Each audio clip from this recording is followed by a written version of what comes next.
et à tous et bienvenue dans ce monde enchanté que nous ont présenté ces jeunes et ces enfants de l'opéra. Alors, vous l'avez vu, ils sont là ce soir, vous venez d'écouter une trentaine de représentants de cette jeunesse qui a envie d'avenir, qui a des rêves pour l'avenir et qui mérite sincèrement qu'on se bouge pour elle. Je ne sais pas ce que vous en pensez. Depuis quelques années, un peu plus même, les scientifiques nous alertent sur un futur difficile, voire invivable, avec le réchauffement climatique et avec tout ce qui va en découler. Mais est-ce que le monde d'après, je vous pose la question, doit-il vraiment être pire que le monde d'aujourd'hui ? Est-ce qu'il ne serait pas en fait temps d'un petit peu renouer avec l'un de nos plus beaux talents, notre imaginaire, pour essayer d'envisager cet avenir un peu plus positif ? Si vous voyez un petit peu dans l'histoire, on nous rappelle que les plus grandes avancées de l'humanité ont été faites par des visionnaires qui ont réussi à imaginer cet avenir positif et puis un jour à se mettre en action. Alors ce soir, c'est ça notre souhait. Notre premier souhait, c'est d'inviter des visionnaires, des gens qui voient l'avenir un peu différemment, qui se mettent en action. Il y aura Cyril Dion, que vous connaissez peut-être, j'espère. Il y aura Sébastien Hogg, un musicien, compositeur. Il y aura 3 jeunes entrepreneurs, Clarine Constant, Louise Claes et enfin Maxime Van der Heyden. Alors notre souhait, notre deuxième souhait ce soir, c'est de remplir notre jauge d'optimisme, et c'est pas toujours facile, pour pouvoir nous donner l'énergie d'entreprendre, de faire ensemble, de se mettre en mouvement.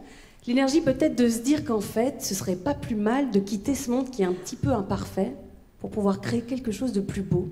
Ça va pas être facile, on va avoir peur peut-être, ça va pas se faire en toute tranquillité, mais on va tenter d'y arriver avec vous. Pendant cette soirée, on va passer 1h30 plus ou moins ensemble, un peu plus si vous applaudissez très très longtemps. Merci pour le rire.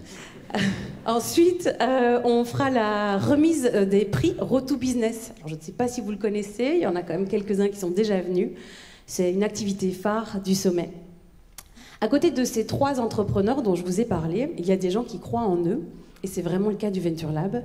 Je vous demande d'accueillir très chaleureusement Bernard Surlemont, qui est président du Venture Lab, et Aude Bonvisuto, la directrice du Venture Lab.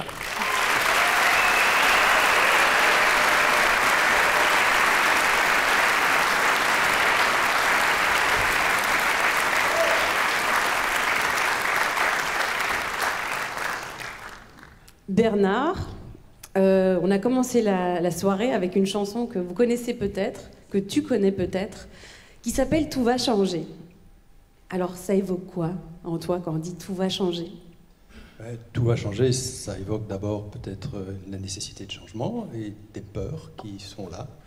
Je pense qu'il y a 2 grands types de peurs. Il y a les peurs que tu as évoquées, les peurs du lendemain. En fait, c'est par rapport à tout ce qu'on nous annonce. Les scientifiques, à juste titre, nous annoncent plein de choses pas très positives et pour lesquelles on nous dit que les signes avant-coureurs, c'est juste des pandémies, des inondations, des événements climatiques tout à fait exceptionnels. Et donc on a évidemment peur de ça. Mais le grand paradoxe, finalement, c'est que, en fait, on devrait agir et que nous n'agissons pas, ou pas assez vite, pas assez fort. Or, moins vite nous agissons, plus nous renforçons les conséquences de ce que nous redoutons. Donc c'est un énorme paradoxe. Donc on peut s'intéresser aux raisons pour lesquelles on ne veut pas changer. Et donc c'est la deuxième peur, c'est la peur du changement. Et la peur du changement, en fait, on a peur de changer soit parce que on ne sait pas trop se projeter par rapport à ce que sera demain, soit parce que du coup on s'accroche avec ce qu'on a. Alors moi je vous invite juste 2 minutes de vous intéresser, vous arrêter sur quelque chose que l'on a et que nous aurions peur de quitter. Alors nous avons la consommation qui est supposée nous rendre plus heureux, plus satisfaits, et pourtant la surconsommation fait de nous des personnes assoiffées de toujours plus, de futilité. Il y a très longtemps, c'est une chanson que certains d'entre vous connaissent qui disait le bonheur, on nous dit que le bonheur, c'est d'en avoir plein nos armoires. Donc ça, c'est le premier renoncement. Il y a deuxième, c'est par rapport à la performance. Nous sommes dans un monde de la performance. On veut toujours plus de performance, toujours mieux, toujours plus haut, toujours plus fort. Et pourtant, nous avons en Belgique, sur le marché du travail, plus de personnes qui sont en arrêt de travail de longue durée que de chômeurs. Et pour la plupart d'entre eux, ce sont des burn-out. Okay. Alors, on pourrait aussi s'interroger sur le fait que nous sommes sur l'enrichissement, toujours plus, toujours plus de PIB, c'est thermomètre un peu imparfait, voire complètement obsolète aujourd'hui. Et pourtant, cet enrichissement, en fait, il profite à certains. Nous n'avons jamais connu des disparités aussi importantes dans les richesses. Les 10 personnes les plus riches au monde possèdent autant que 50% de la population mondiale. Alors on est dans un monde de liberté, et pourtant, personnellement, en tout cas, je n'ai jamais vécu un monde aussi normé, policé, entendu, qui rejette la fantaisie, enfin pour lequel la fantaisie, tout ça, l'improvisation est quelque chose de suspect. Nous sommes un monde qui se dit humain, et pourtant, nous sommes tous dans le monde, l'humain est dans le déni de l'animal, et dans le déni de la nature. Nous avons cette espèce d'arrogance qui consiste à regarder la nature d'un côté, on parle d'ailleurs de ressources naturelles, et l'homme de l'autre. Et pourtant, voilà. Et dernier point, c'est par rapport à ce monde qui est interconnecté, qui se veut global, qui est supposé nous apporter la paix, et pourtant, l'Ukraine, la Palestine. Donc voilà, on peut s'interroger, franchement, toutes ces raisons, waouh, quoi. Pourquoi avons-nous tellement peur de quitter ce monde? Et je n'ai pris là que quelques exemples que je voulais partager avec vous. Et donc moi, ça c'est mon biais personnel, je suis intimement convaincu que ce qu'il nous faut par rapport à ça, c'est une action optimiste, dans cette confiance que l'on peut construire quelque chose de mieux que ce que nous avons abandonné. Et donc c'est pour ça que j'estime que ce type de soirée est important pour partager cet optimisme.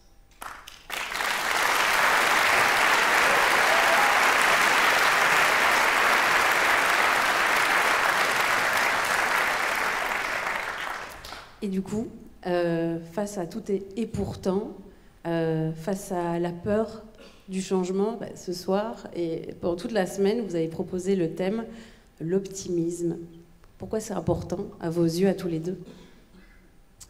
Alors, on pourrait vraiment s'interroger sur les raisons pour lesquelles on s'accroche à ce point, à ce monde, et que l'on ne veut pas aller vers autre chose. Je pense que nous avons un terrible manque d'imaginaire pour imaginer des mondes meilleurs, pour pouvoir se mettre à rêver de quelque chose qui est plus positif. Et je pense que ça devrait davantage nous porter.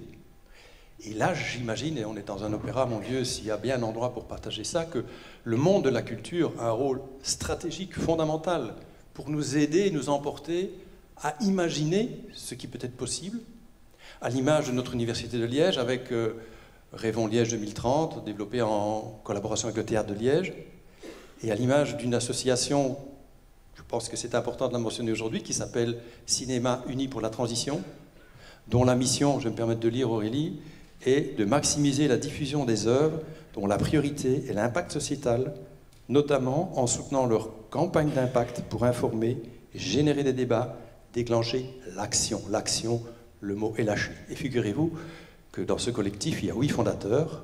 Il y en a une qui était Flore Vasseur, elle était parmi nous il y a 2 ans, et un autre cofondateur, c'est Cyril Dion, qui nous fait le grand honneur d'être présent avec nous aujourd'hui. Merci de citer ce type d'initiative, Bernard, parce que moi, personnellement, c'est quand j'entends des initiatives que ça me donne envie de me mettre en mouvement, beaucoup plus que quand tu dis tout ce qui ne va pas bien. Et donc, dans cette thématique, il n'y a pas seulement l'optimisme, il y a vraiment le « et si » comme une invitation. En fait, je pense vraiment que l'optimisme a une forme de vitalité et peut être vital. C'est celui qui permet de se projeter et d'imaginer les choses avant qu'elles n'arrivent, de se dire que ce à quoi on peut penser pour l'avenir mérite en fait de se mettre en marche, mérite l'effort. Parce que si on se dit juste que rien ne va, alors on s'arrête, on va se coucher. La deuxième logique, c'est de se dire que malgré tout, dans cet optimisme, attention, il n'y a pas d'optimisme béat à avoir, juste l'optimisme suffisant pour ne pas trembler des genoux en regardant ce qui ne va pas, pour pouvoir regarder vraiment en face, vraiment s'y intéresser et décider alors de se mettre en mouvement. Et cette décision, c'était des projets assez ambitieux, on en voit beaucoup au Venture Lab, bah forcément ça demande du courage. Et le courage, ça ne se décrète pas, c'est pas toujours assuré. Et donc évidemment, dans ce thème-là, il n'y a pas d'injonction à l'optimisme, surtout pas à être optimiste, ça ne se décide pas. Par contre, il y a une invitation, celle de chercher l'optimisme partout où on peut le trouver. Et si déjà on fait tout ça, alors il y a moyen qu'il y ait des choses qui se mettent en place, à mon avis. Il y a un endroit où il y a beaucoup d'optimisme, il me semble, c'est au Venture Lab, parfois un petit peu trop même, mais je pense que ça nous porte. Est-ce que c'est un petit peu l'ADN du Venture Lab? J'y travaille, hein, donc je sais. À partir du moment où l'esprit d'entreprendre fait partie de l'ADN du Venture Lab, oui, ça fait partie de l'ADN, ça fait partie du Venture Lab. Et cet esprit d'entreprendre, c'est justement ce qui nous amène à aimer, à résoudre des problèmes, c'est ce qui nous amène à savoir décider et à agir surtout dans l'incertitude, dans le monde dans lequel on est, l'incertitude est partout. Je dis toujours c'est une compétence dont tout le monde a besoin, savoir sortir de ses zones de confort, savoir se projeter. Et donc, je voudrais juste être sûr que je ne quitte pas cette scène en ayant bien affirmé que point besoin d'être entrepreneur pour avoir l'esprit d'entreprendre, que nous pouvons être entrepreneurs, que nous soyons gestionnaires de théâtre, que nous soyons dans une administration, que nous soyons dans une université, que nous soyons dans le cinéma, dans tous les domaines, nous pouvons exprimer notre propre esprit d'entreprendre à partir du moment où on a cette envie de faire bouger les choses dans la bonne direction. Bravo.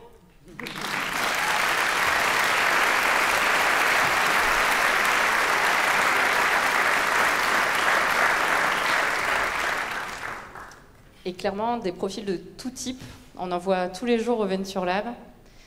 Depuis 9 ans que le Venture Lab existe, il y a plus de 1300 jeunes de 18 à 32 ans qui ont frappé à notre porte avec l'envie, parfois folle, de réaliser un certain projet et l'audace de se mettre en marche pour le porter.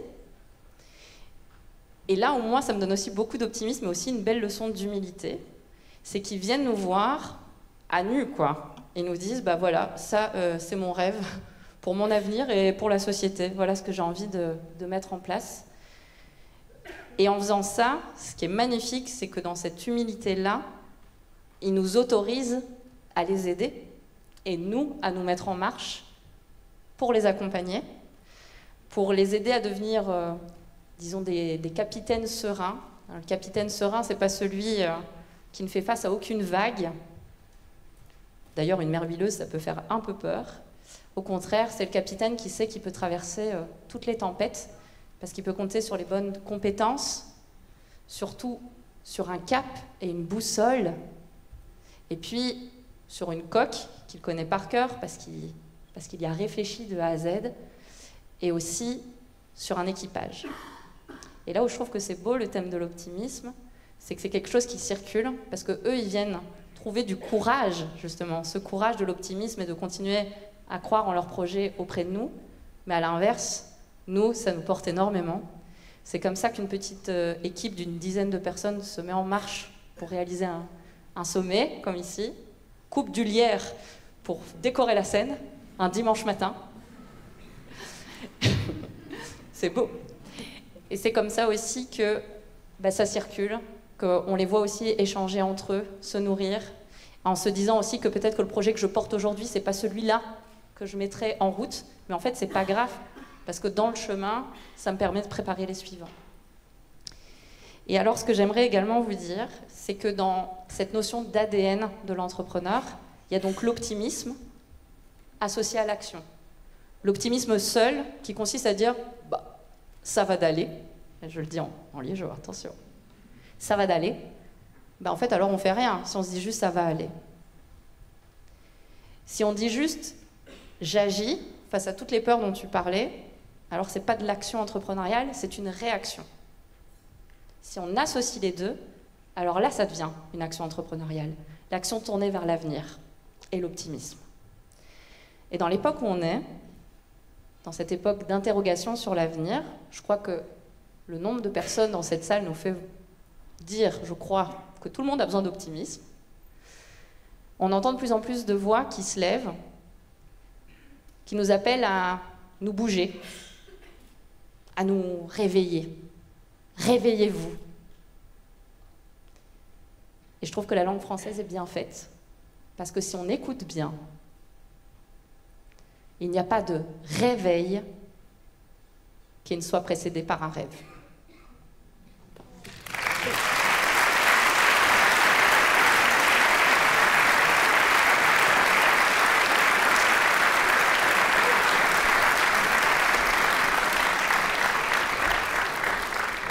Alors pour nourrir cet optimisme dont ils nous ont si joliment parlé, on a besoin de beaucoup d'ingrédients.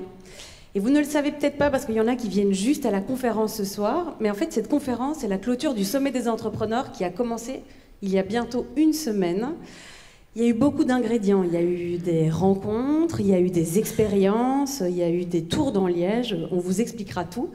Et pour que vous vous imprégniez un petit peu de ce que c'est le Sommet des entrepreneurs, je vous propose de le découvrir en vidéo.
Alors après ces images pleines de vie, je vais vous demander de vous calmer un peu.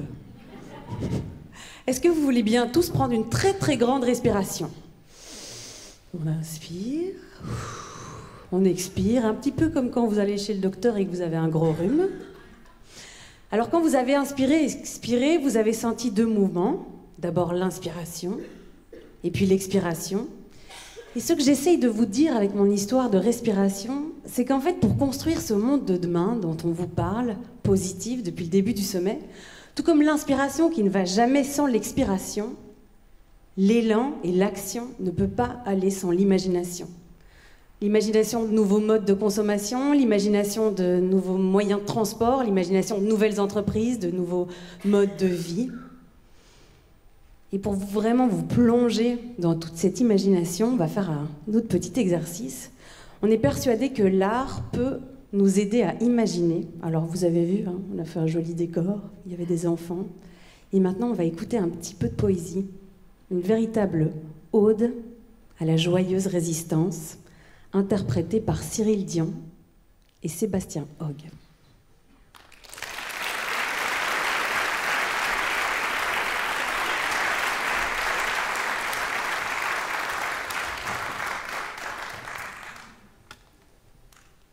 On pourrait se dire que la poésie ne sert à rien, que c'est juste un bel ornement. Car que peuvent les vers de Rimbaud face aux chars et aux bombes? Que valent les trésors délicats d'Emily Dickinson quand le climat se dérègle, que les forêts brûlent, que l'eau vient à manquer? Rien. Et tout à la fois. car c'est de piétiner la poésie que ce monde est malade. D'ériger des tours, de construire des parkings, d'aligner des hangars, de mobiliser nos yeux, nos sens sur des myriades d'écrans, de caresser à longueur de journée de petites plaques de verre rétroéclairées plutôt que des pots, des écorces, des ruisseaux. Ce que nous perdons aujourd'hui sous les coups de butoir de la croissance et de la compétitivité, c'est la poésie du monde. Les dauphins du fleuve Yangtze, les phoques moines des Caraïbes, les pumas de l'Est américain, les brises fraîches des nuits d'été. Alors peut-être que ce que le monde nous disait à bas bruit et qu'il commence désormais à rugir, c'est que notre salut tient à la poésie, un basculement de priorité. Que nous ne sommes pas venus en ce monde pour produire, consommer et construire pierre à pierre le cauchemar climatisé que Kerouac et Miller vomissaient. Que nous sommes ici pour les étreintes, les baisers, les horizons rougeoyants et le babillage des merles. Pour nous tenir debout, libres et dignes. Pour planter, veiller, perpétuer.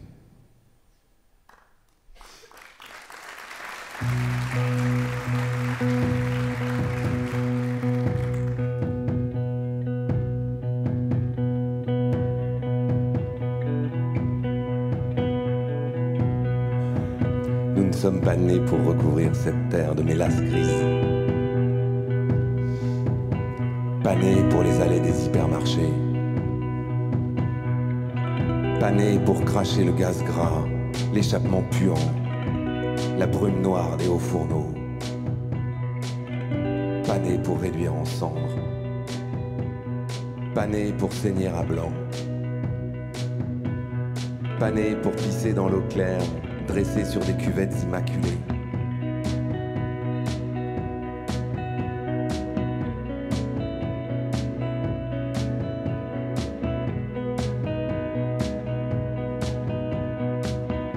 Pas nés pour nous entasser dans les couloirs, les fumoirs, les tunnels. Pas nés pour les photocopies et la machine à café. Pas nés pour les chips barbecue et les sandwichs triangulés. Pas nés pour le carnage. Pas nés pour le ménage. Pas nés pour la télé. Pas nés pour engraisser 10 types à lunettes, à bretelles. Pas nés pour Wall Street. Pas nés pour l'argent. Pas nés pour Kim Kardashian.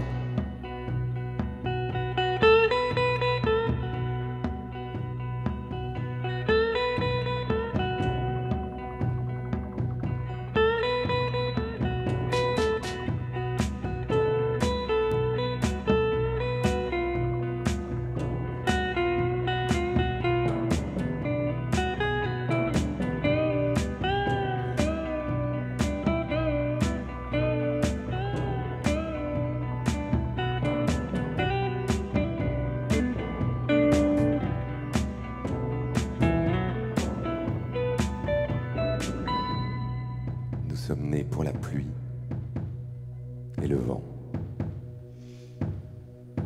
pour les yeux énamourés,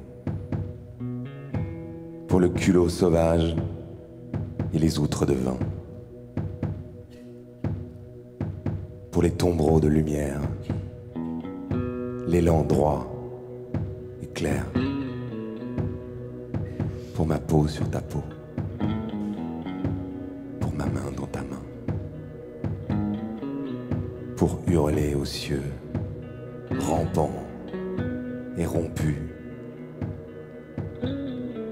pour abîmer nos semelles. Nous sommes nés pour l'horizon et les couchers argentés, pour les draps frais et le bois lisse,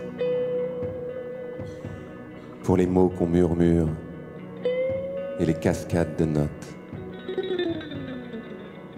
pour l'ardeur et la fébrilité.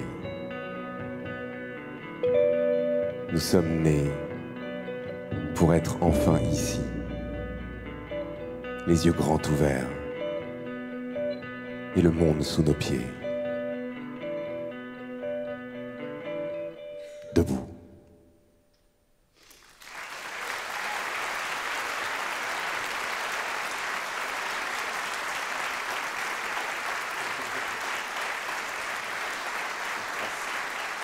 Au micro, on avait Cyril Dion et à la guitare, Sébastien Hogg.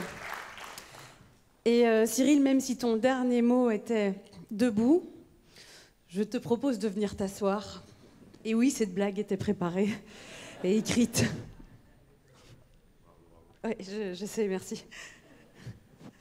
Un one-man show se prépare en secret. Toujours dans le délire du one-man show, du coup, tu m'as dit qu'on t'avait déjà posé, tu penses, toutes les questions possibles et que tu me défiais de t'en poser une qu'on ne t'avait jamais posée. Alors, je vais d'abord te demander comment ça va.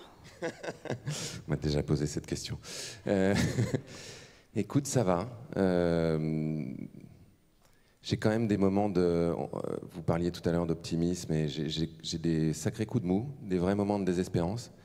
Et c'est assez drôle parce que quand on est parti en tournée, là, on a joué à Bruxelles hier, on a répété toute la journée samedi et je me suis levé, j'étais dans une espèce de désespérance, mais vraiment de moments où on a l'impression que rien ne sert à rien. Et je suis arrivé à la gare du Nord et je me suis dit, il faut que je lise de la poésie. J'avais oublié de prendre un bouquin comme un imbécile.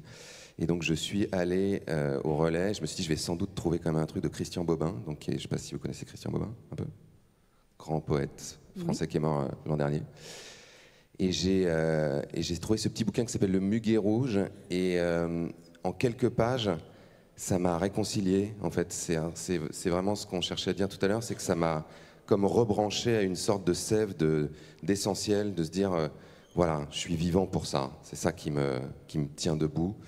Et même si le monde s'écroule autour de moi, je sais que j'ai quand même un endroit dans lequel je peux continuer à être pleinement sur cette planète.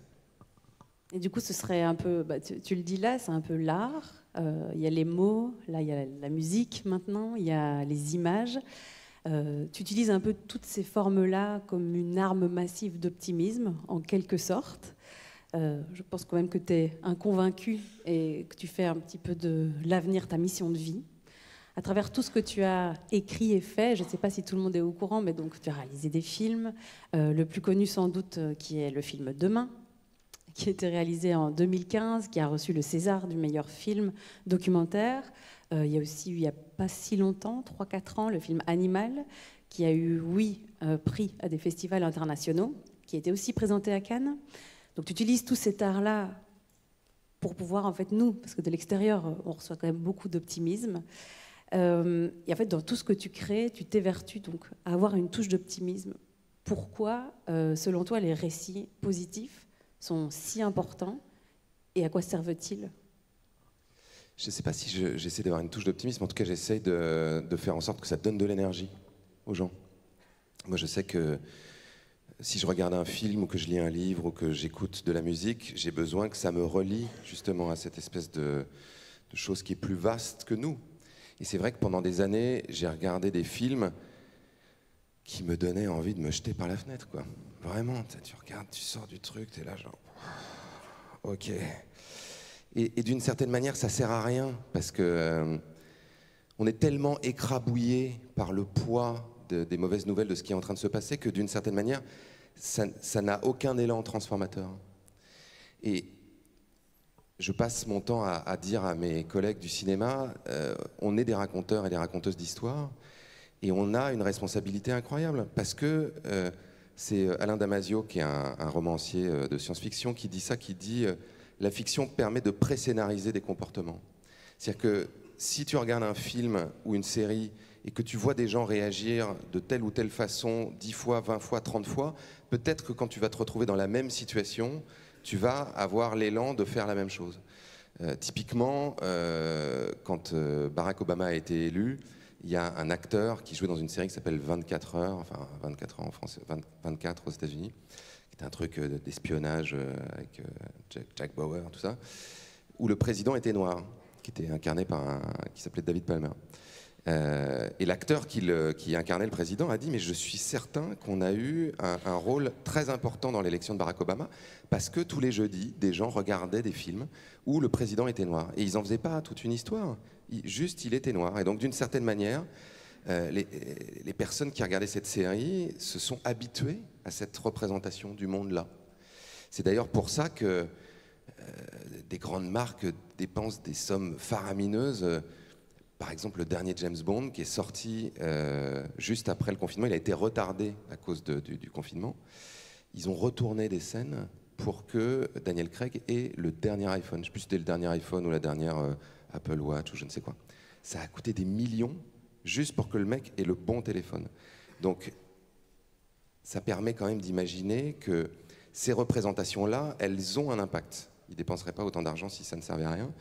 Donc, proposer des récits, proposer des fictions qui se projettent dans l'avenir autrement que comme une dystopie, c'est ouvrir un chemin d'imaginaire qui nous donne la possibilité d'y aller. Je ne vois pas comment on pourrait entraîner des millions de personnes pour construire une société différente si on n'est même pas capable d'imaginer à quoi ça ressemblerait. Or, pour le moment, il n'y en a quasiment pas, et à force de voir ces fictions, c'est-à-dire à force de voir ou de lire d'ailleurs La Route de Cormac McCarthy, qui est un immense roman, mais qui est quand même, c'est l'enfer, c'est l'apocalypse, quoi. Mad Max, je sais pas, Blade Runner, enfin tous ces films qu'on connaît, il y a une forme de prophétie autoréalisatrice, c'est-à-dire qu'on finit par croire que le futur est condamné à être comme celui-là. Donc, on a besoin de dégoupiller cette espèce d'imaginaire, cette espèce de chape de plomb, ce que Margaret Thatcher disait quand elle disait « there is no alternative », quoi. Et de se dire, si, en fait, on pourrait aller par là. C'est le principe de la thérapie comportementale. Hein. La thérapie comportementale, moi je suis assez ami avec Christophe André, qui est psychiatre et qui fait ça, donc qui soignait les gens à Sainte-Anne, donc avec des grosses pathologies d'anxiété. Et il me disait, typiquement, quelqu'un qui a une terreur absolue de parler en public, je vais lui demander de me chanter une chanson dans mon cabinet. Puis s'il y arrive, je vais lui demander d'aller chanter une chanson dans la salle de garde des infirmières. Puis s'il y arrive, je vais l'emmener chanter une chanson dans le métro, dans un wagon plein. Ce qui est théoriquement son cauchemar. Et il dit, en fait, on ouvre une espèce de nouvelle route dans le cerveau. C'est-à-dire qu'on a une façon de réagir ou de réfléchir qui est toujours la même, qui est devenue une sorte d'autoroute. Et le fait d'agir différemment et de se rendre compte qu'il y a un autre possible, ça fait cette petite départementale. Et puis le but, c'est de pouvoir l'emprunter 1 fois, 2 fois, 10 fois, jusqu'à ce que ça redevienne la route principale. Et du coup, tu parles de raconter des histoires, d'ouvrir une nouvelle route. C'est pas toujours destiné à des adultes. J'ai vu que dans le film Animal, c'est sans doute destiné à des adultes, mais en tout cas, tu es avec 2 jeunes activistes qui ont 16 ans. Tu as fait des podcasts Animal qui sont destinés là, à des enfants. Toi-même, tu as écrit quand tu étais assez jeune, donc il y a quand même aussi cette envie de raconter des histoires aux plus jeunes. Ici, il y en a beaucoup. Je ne sais pas si tu les vois, mais il y en a bien 200, au moins des plus jeunes. C'est difficile, ce que je vais te demander, mais en une phrase, ou 2 peut-être, qu'est-ce que tu aurais envie de leur dire à cette nouvelle génération qui est là ? J'ai envie de vous dire, ne vous résignez pas à être des esclaves. C'est-à-dire que n'allez pas travailler juste parce qu'on vous a mis un pistolet sur la tempe en vous expliquant que voilà, il faut payer votre salaire et qu'il n'y a pas le choix et qu'il faut faire n'importe quel boulot. Faites quelque chose qui vous plaît, qui vous passionne, qui vous donne envie de vous lever le matin, et faites quelque chose qui a du sens pour vous, qui va participer à construire un monde dans lequel vous avez envie d'habiter.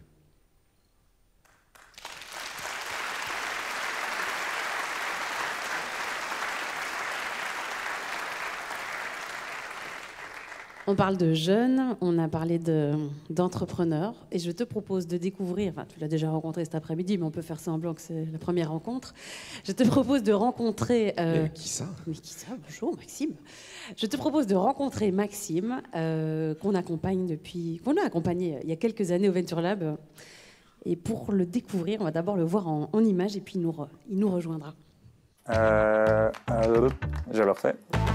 Et si cet été, vous ne pouviez manger votre glace qu'avec des cuillères comestibles ? Je m'appelle Maxime et avec Cyril, on a fondé Ecopoon en 2021. Il y a quelques années, on était à un festival et c'est là qu'on s'est rendu compte du nombre de couverts en plastique à usage unique qui étaient consommés en l'espace de quelques jours seulement. Et on s'est dit, et si ces couverts finalement pouvaient être mangés et donc finalement ne laisser aucun déchet dans la nature. Aujourd'hui chez Ecopoon, on fabrique une gamme de couverts comestible et gourmand pour faire en sorte que plein de moments de la vie de tous les jours soient un peu plus fun et avec moins de déchets.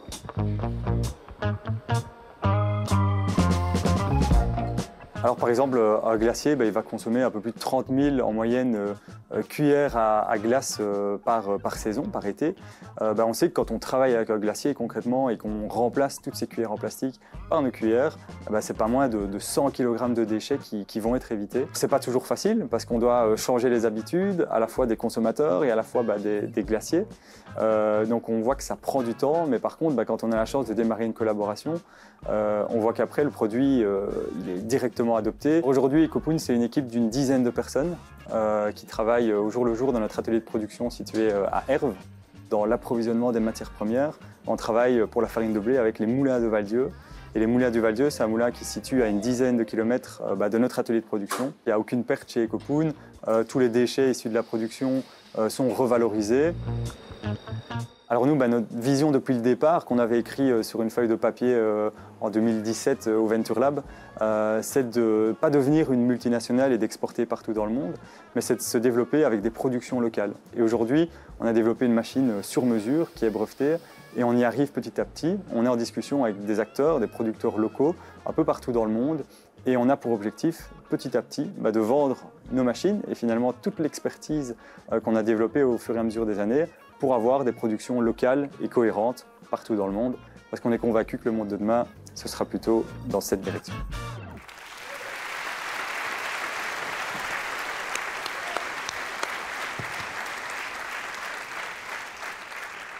Enchanté, du coup, s'il faut faire croire que c'est la première fois qu'on se voit. Cyril, Maxime, Cyril. On va le faire sous forme de discussion. Toi, quand tu vois ces images, puis on a eu un peu l'occasion de discuter, qu'est-ce que tu as envie de lui poser comme première question ? C'est pas du tout la question que j'avais prévu de te poser, mais je me dis, qu'est-ce qui peut bien... Tu disais, il faut changer les habitudes des gens, etc. Il se trouve que j'ai mangé un risotto avec une de tes cuillères tout à l'heure, qui était très bonne d'ailleurs. Bravo.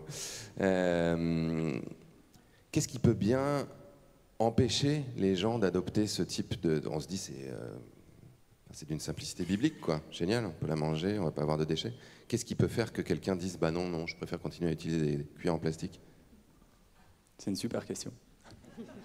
Je crois que de manière générale, le changement des habitudes des gens, c'est quelque chose qui est extrêmement complexe.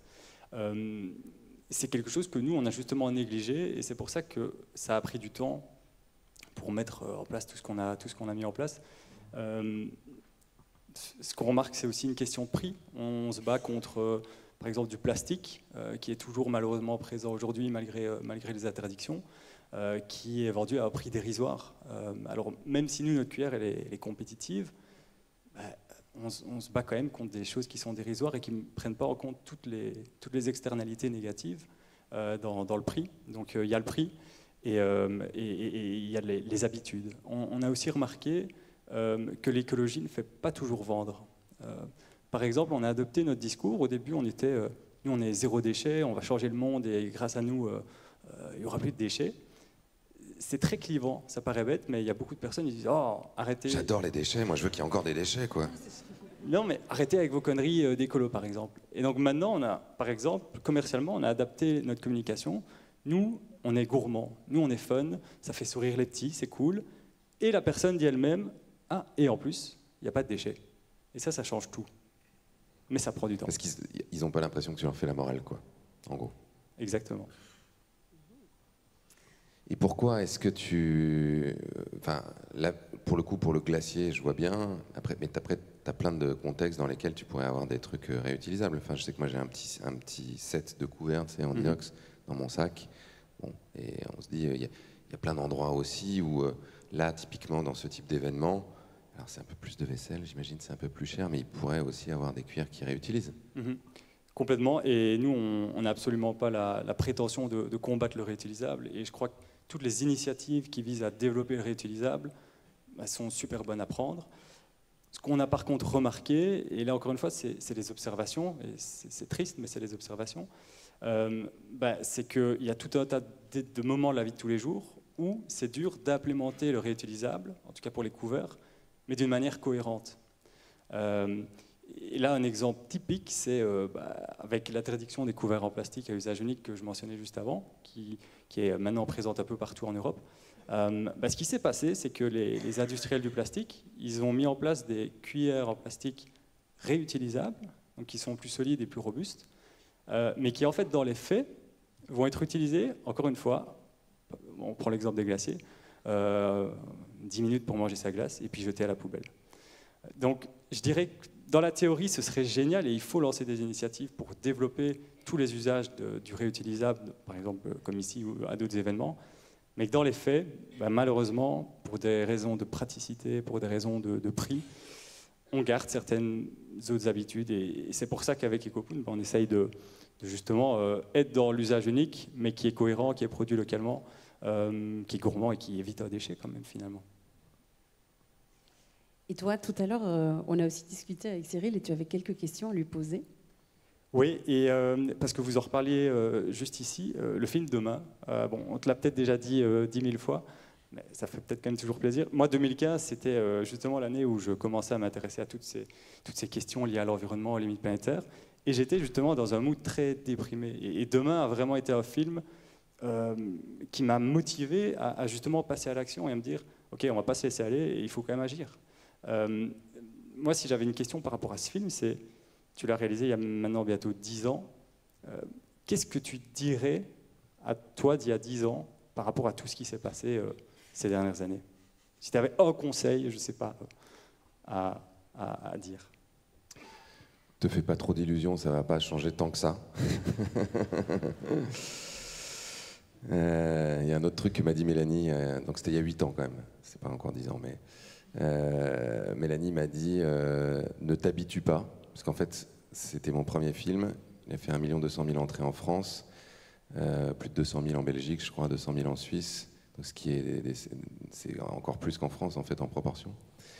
On a eu un César, il est sorti en 30 pays, et elle m'a dit ça n'arrive jamais, ne t'habitue pas. Et effectivement, ça ne réarrive a priori pas. Non, et je pense que ce qui me déprime et me plaît à la fois, c'est que le film est encore très actuel. C'est-à-dire que malheureusement, il y a une grande partie des choses qu'on montrait dans le film qui auraient toujours besoin d'être développées. Et ça me déprime parce qu'on aurait rêvé que le film soit démodé et que tout le monde fasse déjà ça. Et que là, en 2024... bien sûr, la permaculture, tout le monde fait ça, mais bien entendu.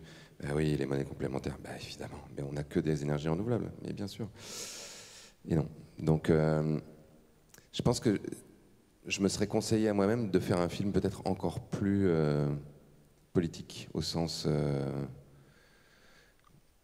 même si on a abordé tout un volet avec la démocratie, la révolution islandaise et tout ça, mais de rendre encore plus... lisible le fait que les transformations doivent être vraiment structurelles aussi et qu'il faut se battre pour ça et pas uniquement faire son truc dans son coin. Et justement, peut-être par rapport à ça, je rebondis sur ce que tu dis, structurel, c'est un beau mot. Moi, avant de m'investir à 100% de Ecopoon, j'ai travaillé dans une grosse boîte, une grosse multinationale. Et avec Plein de Jeunes, on avait lancé plein d'initiatives pour sensibiliser tous les travailleurs sur tout un tas de sujets. Et en fait, j'ai remarqué pendant mon expérience dans cette boîte que toutes les personnes prises de manière individuelle, en fait, elles sont chouettes. On peut parler des croissances même avec des personnes très haut placées. Et malgré tout, ils sont pris dans cet engrenage, dans cet énorme paquebot qui avance. Et c'est très dur de le bouger de place, en fait. Et ça, c'est vrai au niveau d'une multinationale, c'est vrai au niveau de la société au sens large. Selon toi, comment est-ce qu'on pourrait faire en sorte que ça bouge plus, même si c'est ce sur quoi tu travailles au jour le jour? Facile. Ouais, vraiment, je vais répondre en 2 secondes. Alors, en plus, je sais ce qu'il faut faire, donc je l'ai dit, mais c'est parce qu'ils l'ont pas fait, c'est tout. Qu'est-ce qu'on pourrait faire encore plus? En fait, déjà, c'est intéressant de se rendre compte que l'immense majorité des comportements qu'on a sont orientés effectivement par des structures. C'est comme des aiguillages de train. Et le fait de passer notre temps à faire des petits concours de pureté pour savoir « Ah, t'as pris l'avion, t'as mangé de l'avion », c'est quand même une façon de continuer à à barboter dans un truc sans jamais regarder là où est vraiment le problème. Et là où est vraiment le problème, c'est, pour moi, notre démocratie qui est malade. C'est-à-dire que la raison pour laquelle, depuis 50 ans, tous les gouvernements sont au courant que le changement climatique existe, que les énergies fossiles sont directement responsables, savent ce qu'il faudrait faire, savent les conséquences que ça aura s'ils ne font rien, et pourtant ils ne font rien. Pourquoi ? Parce que une immense majorité des décisions publiques sont orientées par des intérêts privés. Et que, par exemple, l'industrie fossile s'est mobilisée comme jamais dès le début des années 80. Vous avez sans doute vu ce moment assez sublime d'audition au Congrès américain où il y a Alexandria Ocasio-Cortez, donc, qui est une députée démocrate, qui qui auditionne des scientifiques d'Exxon et qui leur dit, je sais pas, j'ai un rapport là et je vois qu'en 82, vous aviez prévu qu'en 2019, on serait à 415 ppm, donc 415 parties par million, c'est la concentration de particules de carbone dans l'atmosphère, et qu'on serait on aurait dépassé les 1 degré de réchauffement en moyenne. Et c'est exactement là où on en est. Vous étiez forts quand même, les mecs étaient là. Et ouais, on était hyper forts, des super bons scientifiques. Très bien. Et donc, quand vous avez informé votre employeur, quand vous lui avez donné les résultats de cette étude, qu'est-ce qu'ils ont fait ? Et en fait, les types expliquent que non seulement ils n'ont rien fait, mais qu'ils ont financé des études contradictoires qui ont semé le doute sur la réalité du changement climatique, en laissant supposer que peut-être ça n'existait pas, ou peut-être que ça existe, mais c'est un phénomène, c'est la variabilité du climat, les êtres humains ne sont pas directement responsables, ou maintenant c'est leur nouvelle stratégie de dire oui, bien sûr, c'est vrai, mais c'est nous qui allons résoudre le problème, on va devenir les champions des énergies renouvelables. Sauf que quand vous regardez dans les faits, une entreprise comme Total, qui dès 1972 savait aussi, qui a aussi financé des études contradictoires, une entreprise comme Total, elle a encore 70% de ses investissements qui vont vers les fossiles et 30% vers les renouvelables. Donc ils ne sont pas en train de le faire. Donc pour moi, pour que ça change plus, on a besoin de modalités démocratiques qui permettent à la population dans son ensemble de reprendre la main en fait, sur les grandes orientations de la société. C'est exactement ce qu'on a essayé de faire avec la Convention citoyenne pour le climat. Oui, mais l'exercice a marché. C'est-à-dire que l'exercice de tirer des gens au sort, représentatifs de toutes les spécificités du pays, de les faire travailler pendant 1 an, a abouti à un plan qui était le plan le plus ambitieux que la France a jamais eu. Plus ambitieux que ce que tous les gouvernements ont fait depuis 30 ans. Ensuite, ça a été saboté. En fait, ensuite, le même processus a repris. C'est-à-dire que tu peux peut-être expliquer ce que vous avez mis en place pour ceux qui ne sont pas au courant. En fait, j'ai essayé de mettre en place. Ouais, sans être trop long, mais donc au moment où il y avait les gilets jaunes, les grandes marches pour le climat, les grèves pour le climat des jeunes, on a attaqué l'État en justice dans un truc qui s'appelait l'affaire du siècle. On a fait signer 2,5 millions de personnes en ligne pour carence fautive, pour le fait que l'État ne protège pas suffisamment sa population, ne fait pas ce qu'il faut pour que sa population ne soit pas impactée par les dangers du changement climatique. Tout ce truc réuni a fait qu'on a été invité à la radio avec Marion Cotillard et, pour expliquer pourquoi on attaquait l'État en justice. Quelques jours plus tard, elle reçoit un texto, elle m'appelle et elle me dit « Tu l'as reçu le texto de Macron là ?» Alors, je dis « Non, je ne reçois pas beaucoup de textos de Macron en même temps, je t'avoue. » Elle me dit « Ah bon, mais moi j'en ai reçu un, mais tu crois que c'est le vrai ?» Je dis, je sais pas, est-ce que tu as beaucoup de copains qui pourraient t'envoyer des textos en signant Macron ? Elle me dit, mais j'en ai plein. Donc, je dis, lis-le-moi. Donc, elle me lit le truc. Je dis, je pense que c'est le vrai, là. Donc, je sais pas quoi lui répondre. Donc, je lui réponds. Et il finit par nous inviter à l'Élysée pour nous expliquer, en gros, que ce qu'il faisait, c'était super. Et comme on savait que non, on était un peu préparés.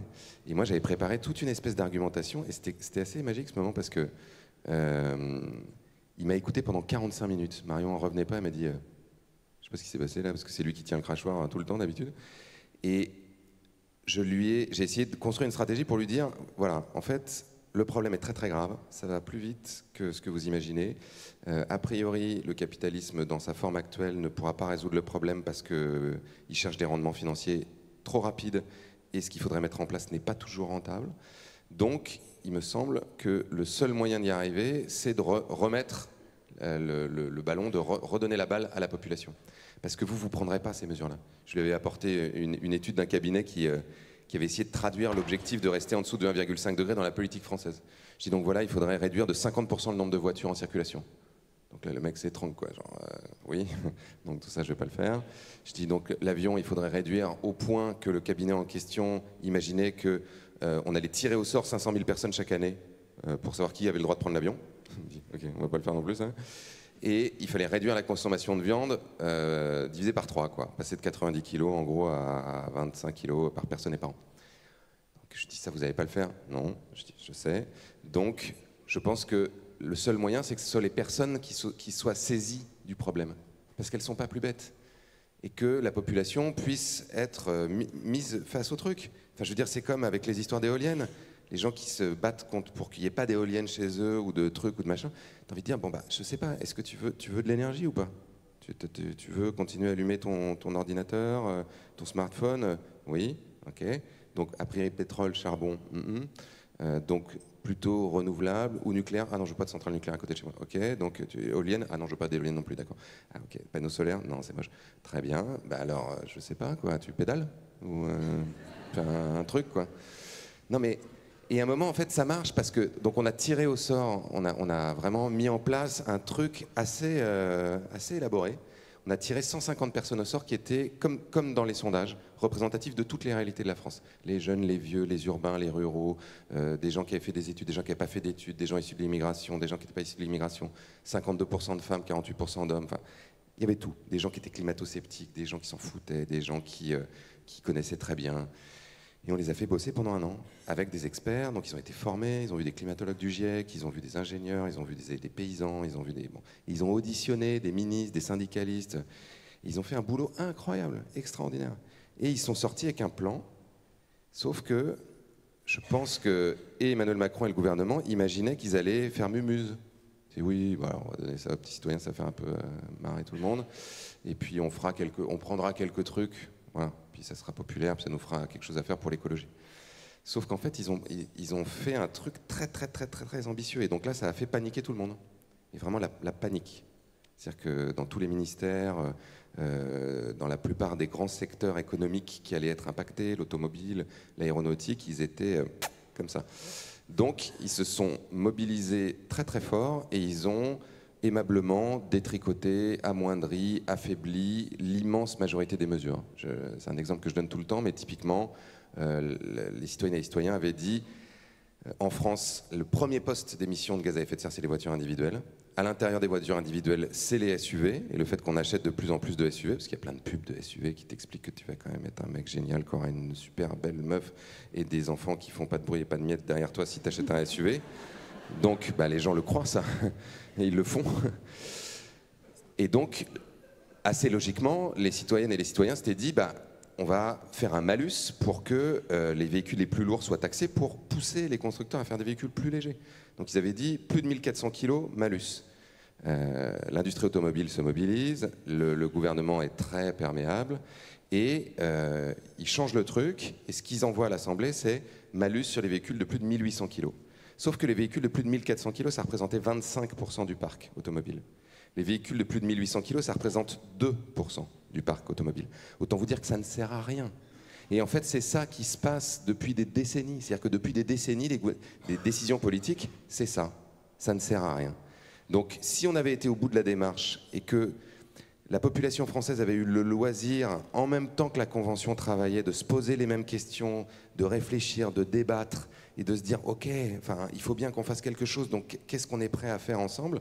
Et que les mesures avaient été au référendum, qu'on ait mis les plus grandes mesures à un référendum à choix multiples, ou plusieurs, je suis à peu près persuadé qu'on aurait infiniment plus avancé que si, voilà, que là, dans les 10 prochaines années, ou les 10 dernières années, voire les 40 dernières années, avec la façon dont on pratique la démocratie représentative.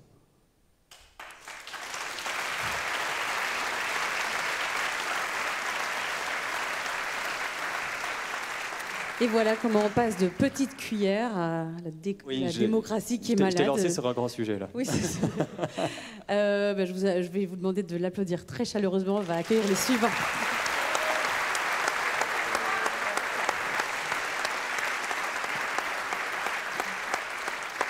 passe aux femmes maintenant, parce qu'on n'en a pas encore vu beaucoup. Vous allez accueillir 2 jeunes femmes, rigolotes mais stressées, donc on va être vraiment là avec elles. Il s'agit de Clarine Constant, de Louise Claes, et on va d'abord les découvrir en vidéo. C'est moi là. Et si cet été, à la place de mettre de la clim, on mettait du cool roofing? Nous, c'est Clarine et Louis et on a fondé WeCover, qui est une entreprise qui propose un service de cool roofing. Mais qu'est-ce que c'est le cool roofing?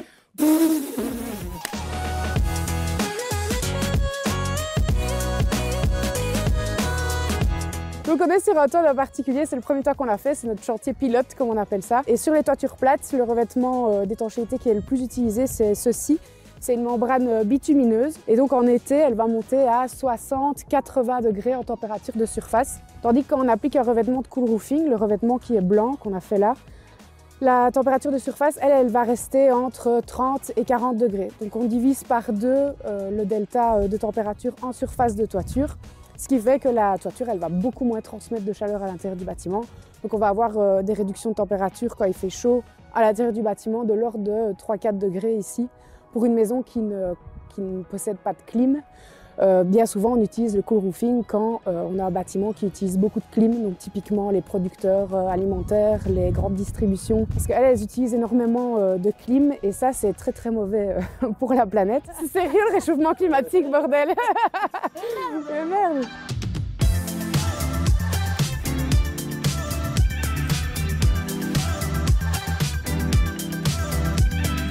On vient toutes les 2 du monde de la construction. Écoute, le vendredi, tradition frites, tournée générale, vendredi midi. Donc moi, j'ai fait des études d'architecture et Louise, elle est ingénieure en construction. Et après nos études, on s'est dit qu'on avait envie de proposer une solution qui réponde à un défi climatique. Donc pour l'instant, le fait de se protéger du froid, isoler les bâtiments, c'est bien intégré. On s'est rendu compte que se protéger de la chaleur, c'était encore trop sous-estimé et pourtant la planète globalement elle se réchauffe, elle ne refroidit pas.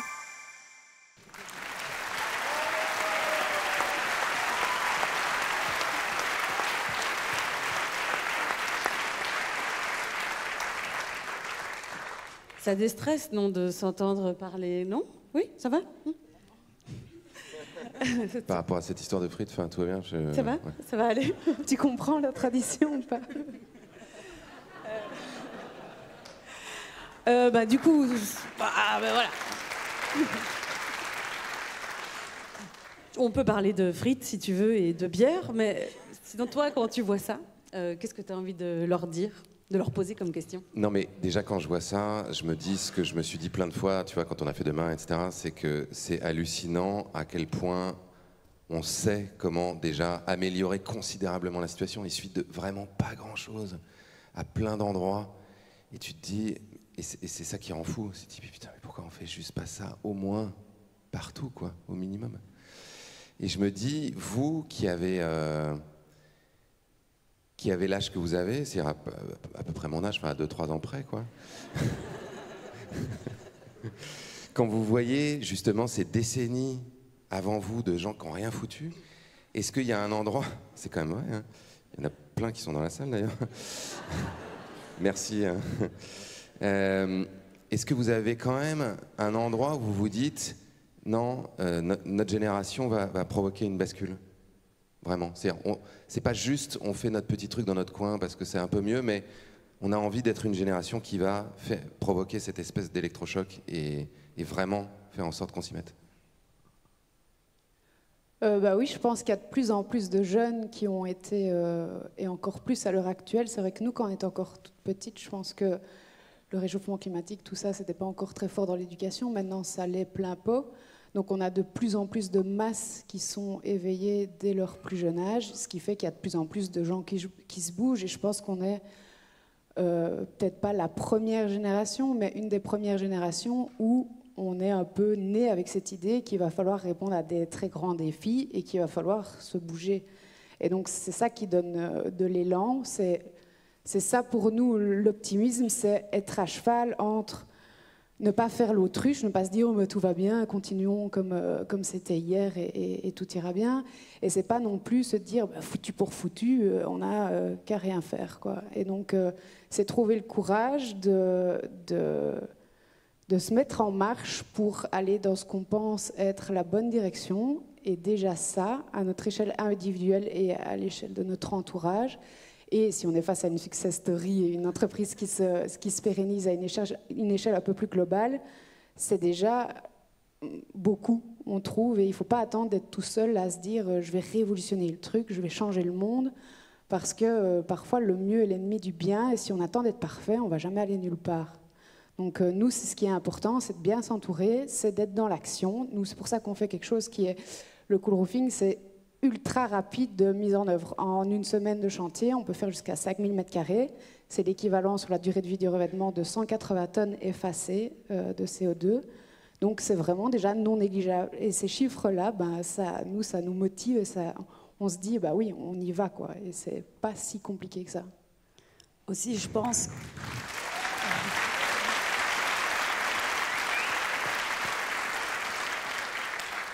Je pense aussi que chacun a ses capacités, en fait, parce que nous, on vient du monde de la construction, on s'y connaît dans notre domaine, mais chacun a sa force en soi et son envie en soi, j'imagine aussi, qui provient. Donc, de plus en plus de gens sont sensibilisés.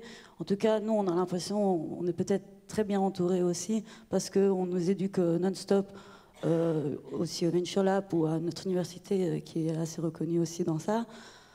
Chacun a sa capacité de bouger dans une certaine chose et nous, on essaie de le faire en faisant de l'entrepreneuriat parce qu'on a été éduqué pour et qu'on a cette énergie-là, mais chaque personne peut le faire de façon différente aussi. Mais tu as l'impression quand même que l'entrepreneuriat est une voie plus puissante ou plus rapide que, je sais pas, de s'impliquer dans une ONG ou de ce que font beaucoup de gens qui veulent militer finalement, qui ne vont pas forcément naturellement vers l'entreprise ou l'entrepreneuriat. Je pense que c'est une façon de répondre à un besoin de la planète maintenant. En fait, une ONG répond d'une façon différente à une révolte qui veut faire bouger certaines choses.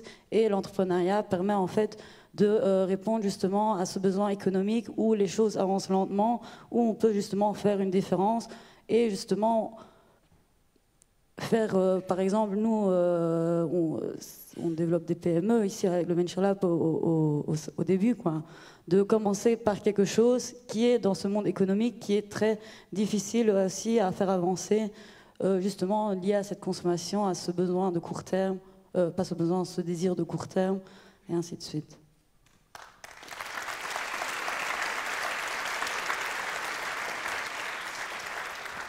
Et vous avez besoin de quoi là pour que ça se développe justement encore plus? Il vous faudrait quoi?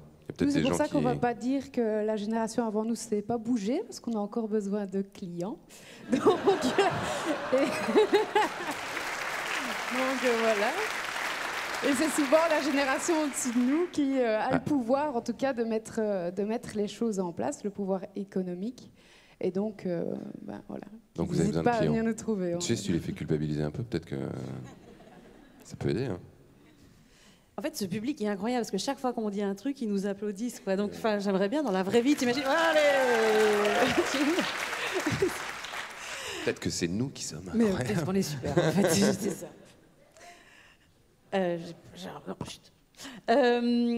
Vous aviez aussi des questions, du coup, à poser à Cyril. Donc la première question, c'est moi qui vais la poser, c'est plutôt par rapport au film Animal, où on voit Bella, qui est une des deux, je ne vais pas dire actrice, protagoniste du film, et qui est militante, oui, activiste et tout le soin, et qui se part vraiment à voir les experts avec toi, et dans l'idée qu'elle va rencontrer des adultes qui réfléchissent aux défis, etc., depuis des années, qui sont experts, donc qui vont lui apporter des solutions qu'elle n'aura plus qu'à suivre et à répandre la bonne parole. Et puis, au fur et à mesure du film, elle se rend compte qu'il n'y a pas de solution toute faite, qu'eux-mêmes sont perdus, qu'eux-mêmes ne savent pas par quel bout tirer la pelote. Et elle finit à un moment donné dans le train complètement dépitée, en mode comment faire? Si même les experts ne savent pas quoi faire, qu'est-ce que moi je peux faire? Et puis à la fin du film, forcément, elle voit des chouettes initiatives, donc elle reprend espoir. Et donc on voit, et nous on a ça extrêmement souvent aussi, on est tout le temps en dents de scie, hein, entre le désespoir de les défis sont trop grands, ils frappent trop vite à notre porte, et l'espoir de se dire c'est qu'il y a plein de choses à faire, il y a plein de choses à réinventer, il faut se bouger. Est-ce que quand on a vu beaucoup de choses comme toi et quand on est dans le game depuis quelques années, 2-3 ans plus que toi, voilà, 2-3 ans seulement, on arrive à être un peu plus stabilisé au niveau du mental, des émotions, un peu plus résilient, ou est-ce que c'est toujours des up and down tout le temps et que malheureusement il faut vivre avec et c'est encore un sujet sur lequel tu travailles ou tu arrives à être assez en paix avec tes émotions? Mais bien sûr.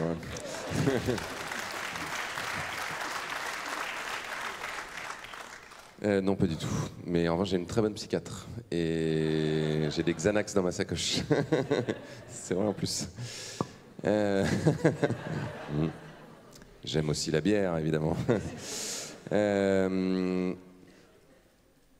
En fait, moi, ce qui m'aide, je pense que le fait d'être en dents de scie, et ça s'en va pas. En revanche, la façon dont tu le gères devient de plus en plus... t'acquiers de l'expérience, quoi, c'est tout. Donc tu sais que ça va remonter un moment. Alors que quand tu descends pour la première fois, tu te dis peut-être que ça va jamais remonter. Donc ça aide, malgré tout. Et puis, tu te développes des stratégies. Moi, je sais que j'ai vraiment, vraiment compris que j'avais besoin de revenir dans le présent. C'est-à-dire que si tu es en permanence en train de te projeter dans l'avenir, en te demandant ce qui va se passer d'affreux, en te disant qu'il faut absolument que tu fasses des trucs pour que ça marche, pour que ça sauve le monde, comme de toute façon c'est jamais assez, parce que tu es tout seul et que le problème est trop grand, c'est la déprime assurée, quoi. Enfin, je veux dire, c'est le burn-out, la déprime. Donc, d'une certaine manière, tu as besoin d'accepter que tu feras ce que tu feras, ce que tu disais tout à l'heure. Hein. C'est-à-dire que le mieux est l'ennemi du bien, tout sera jamais parfait, toi tu seras jamais parfaite. En revanche, tu peux choisir de vivre. C'est-à-dire que c'est, pour moi, l'éco-anxiété, le fait d'appréhender le futur, c'est un peu ressemblant avec notre relation à la mort. C'est-à-dire qu'on va mourir à un moment quand même, le plus tard possible, on espère. Nous qui sommes très jeunes, ce sera dans très longtemps. Mais tu vas mourir, et c'est d'une certaine manière une des choses les plus inacceptables pour les humains, de savoir que tu es né, que tu es en vie, que tu penses, et qu'un jour tout va s'arrêter. Et pourtant, tu n'es pas en permanence en pleine dépression parce que tu vas mourir un jour. Tu t'es habitué à cette idée. Et puis, ça donne presque plus de saveur à l'existence, parce que tu te dis, comme ça va s'arrêter, il faut que chaque jour soit le plus intense possible, que je lui donne le plus de sens, que je sois le plus vivant ou la plus vivante possible. Et je pense que c'est la même chose avec la question écologique. Et que c'est d'une certaine manière un cercle vicieux, c'est en étant hyper dans le présent, en faisant des choses que tu adores, justement, en faisant des choses qui te passionnent, en les faisant bien, en les faisant de façon puissante, c'est là que tu as le plus d'impact. Alors que si tu es en permanence en train de t'angoisser pour le futur ou de regretter ce que tu avais dans le passé, c'est inefficace et en plus c'est désagréable.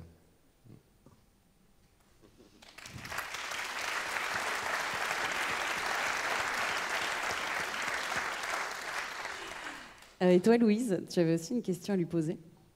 Oui, moi j'avais plutôt une question plutôt technique. Comme tu as bien compris, on aime bien le low-tech, mais aussi tout ce qui est la high-tech, donc d'avoir vraiment la technologie vraiment uniquement là où on en a vraiment besoin, donc par exemple le médical ou autre, mais pas en exagérer, d'en avoir partout. Qu'est-ce que toi tu en penses? Est-ce que dans tout ton périple que tu as eu les dernières années, est-ce que tu as une idée qui t'a marqué et que tu aimerais bien partager avec nous? Mais en fait, je suis complètement d'accord avec vous sur les low-tech pour la bonne et simple raison que le nerf de la guerre, là, c'est d'utiliser moins de matière et moins d'énergie. Or, il y a toute une frange hyper technosolutionniste des entrepreneurs ou de l'économie qui continue à nous raconter qu'en faisant de plus en plus de high-tech, en ayant de plus en plus d'intelligence artificielle et de trucs et de machins, on va résoudre tous les problèmes. Et qu'on va dématérialiser toute une partie de l'économie et qu'on va découpler, etc., etc. Sauf que la réalité, quand tu regardes les chiffres, il y a notamment un économiste en France qui s'appelle Éloi Laurent, qui était dans Animal justement, qui enseigne à Sciences Po, à Stanford, qui est économiste à l'OFCE, qui a regardé les chiffres. C'est qu'on n'a jamais utilisé autant de matière qu'aujourd'hui. Jamais. Parce que pour faire justement cette économie dématérialisée, il faut beaucoup de matière. En fait, c'est 1 tonne de roche qu'il faut broyer pour avoir 1 gramme de métal. Donc d'une certaine manière, c'est une course en avant qui est perdue d'avance, et on le sait. Donc trouver le moyen de faire mieux avec moins, c'est absolument et définitivement la voie qu'on a besoin d'emprunter. Et évidemment qu'il y a des endroits où on aura encore besoin de high-tech, mais on a besoin de les choisir. Et c'est un peu comme les étiquettes là, de performance énergétique. C'est qu'à un moment, il va falloir qu'on se dise qu'est-ce qui est indispensable, qu'est-ce qui est utile, qu'est-ce qui est plaisant, confortable, mais qui peut être un peu superflu, et qu'est-ce qui est carrément nuisible dans nos usages de l'énergie, de la matière.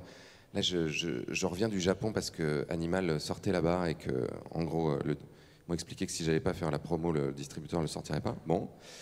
Et le Japon, c'est quand même, enfin, c'est un pays de contraste énorme. Tu arrives à Tokyo, c'est Babylone, quoi. C'est-à-dire que tu as l'impression qu'ils ont poussé tous les boutons de la folie humaine, genre tous les trucs les plus dingues, on va les faire. Et tu vois cette espèce de débauche de matière, d'énergie, la nouvelle tour bidule avec tous les écrans partout, et des humains que tu peux louer pour la soirée, pour te tenir compagnie, parce que quand même, t'es tellement seul, parce que maintenant t'es collé à ton écran tout le temps. Enfin, on en parlait avec Baptiste Morisot, donc, qui est un philosophe du vivant, qui est aussi dans Animal, et on se disait, si on voulait vraiment faire péter les plombs de l'espèce, on s'y prendrait pas autrement, quoi. Mais vraiment. C'est-à-dire qu'on est fait pour être en relation avec à peu près 150 personnes, et tu nous colles dans des endroits où on a des stimuli dans tous les sens, avec des réseaux sociaux, où on est tout d'un coup face à des milliers de gens, face à des images de corps parfaits, et toi t'es là genre, ah ouais merde, putain, il y a un problème. Bon, qu'est-ce qu'il faut faire? La gym, le truc. On devient fou en fait, et à force de devenir fou, on en perd de vue l'essentiel, c'est-à-dire ok, qu'est-ce qu'on fait là? À quoi ça sert? À quoi sert cette civilisation? À quoi sert tout ce bordel qu'on est en train de construire? Est-ce que ça sert juste à faire du fric, à être connu, à devenir un influenceur sur Instagram? Ou est-ce que ça sert en fait à défendre et à perpétuer la vie? Est-ce qu'on est là pour perpétuer le vivant sur cette planète? Et si c'est le cas, si on se dit le but de notre civilisation c'est de perpétuer la vie sur cette planète, on est quand même forcé de se rendre compte que pour y arriver, il faut utiliser moins de matière et d'énergie. Et qu'il faut utiliser toute notre intelligence qui est très grande, toute notre inventivité pour le faire. Et là encore, quand on étudie les trucs de low-tech, il y a des choses incroyables. On est capable de faire des trucs avec très peu d'énergie, très peu de matière. On est capable de faire des petites voitures avec 4000 pièces qui sont propulsées par des tout petits moteurs. On est capable de faire des voitures à air comprimé. Et t'es là, mais putain, pourquoi on est encore avec des énormes diesels? On est débile ou quoi? Enfin, on est débile hein, quand même. Enfin, non mais si. Enfin, je veux dire, faut se dire quand même que c'était Pierre qui disait ça tout le temps, Pierre Herbic, un extraterrestre arriverait ici. C'était Bernard Liétard aussi, un économiste belge, qui disait s'il nous demande, il arriverait sur cette planète, il verrait les problèmes qu'on a, il verrait qu'on est capable de les résoudre, et il dirait pourquoi vous le faites pas? On n'a pas assez d'argent. En fait, l'argent, c'est vous qui le créez, les mecs, donc je comprends pas votre problème. Ouais, mais non, tu peux pas comprendre. Il disait, le mec repartirait en se disant il n'y a pas de vie intelligente sur cette planète. Enfin, je dirais, ils sont... Mais vraiment, quoi.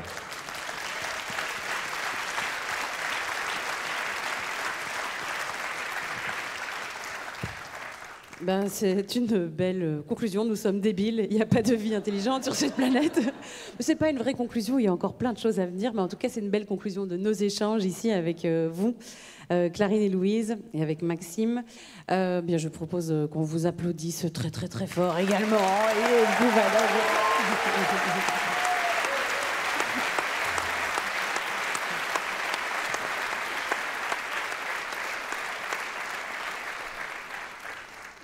Ça va de nouveau être ton moment. Parce que c'est vrai qu'on m'a pas beaucoup entendu là ces derniers temps. Non, voilà, mais on va t'entendre sous une autre forme.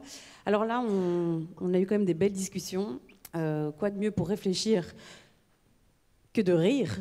Mais tu m'as dit que finalement, on n'allait pas tant rire que ça tout à l'heure. Non, mais en fait, j'expliquais. C'est toi qui m'as lancé en me disant je vais faire une chanson drôle. Alors Amusante. Amusante, ok.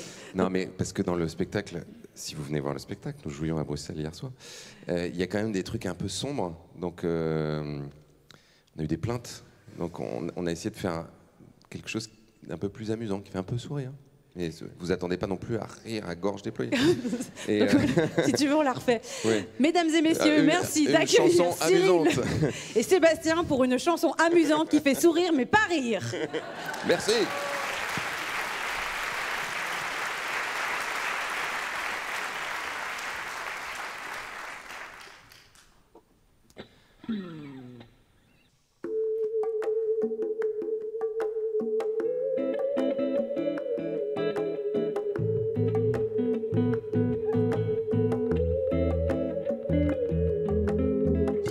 C'est lundi. Comment je sais que c'est lundi? Parce que c'est le jour de la poubelle jaune. Le jour où il faut sortir toutes ces bouteilles en plastique, ces pots de yaourt en plastique, ces paquets de mozzarella en plastique, ces bidons de lessive en plastique, ces flacons de liquide vaisselle, ces tubes de dentifrice. Tous ces trucs qu'il ne faudrait pas acheter parce que se laver les dents avec du bicarbonate, c'est mieux. Et que boire l'eau du robinet pleine d'hormones, de médicaments, de nitrates, de pesticides, d'aluminium, de plomb, de chlore, c'est mieux. Que faire ses courses avec des Tupperware, c'est mieux. Que fabriquer sa lessive avec des paillettes, c'est mieux, même si personne ne sait ce que c'est que des paillettes. Qu'avoir une yaourtière, c'est mieux. Et même ne pas manger de yaourt du tout parce que c'est du lait et que les vaches tapettent du méthane qui réchauffe le climat. Ou alors peut-être du yaourt de soja, mais le soja souvent ça vient de loin et bon, c'est pas très bon pour les hormones et...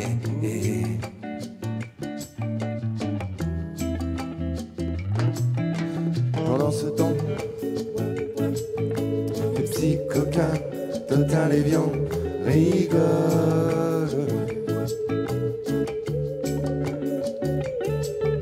Pendant ce temps, Zara, McDo, Nestlé, Esso se gondolent.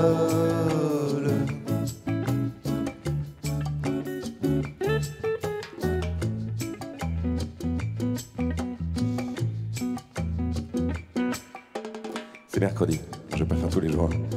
Comment je sais que c'est mercredi? Parce que c'est le jour du télétravail. Le jour où je me mets 2 pulls en laine, des chaussettes de montagne et une couverture qui gratte sur les genoux parce que chauffer à 19, c'est mieux. Parce que rester à la maison, c'est mieux.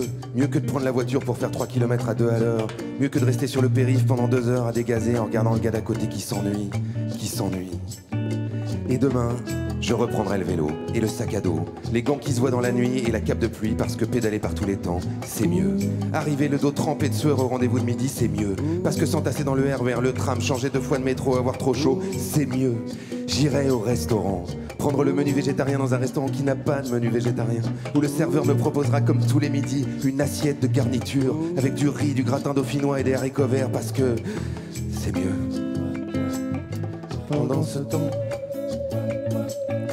les petits coquins, Total et Vian rigolent.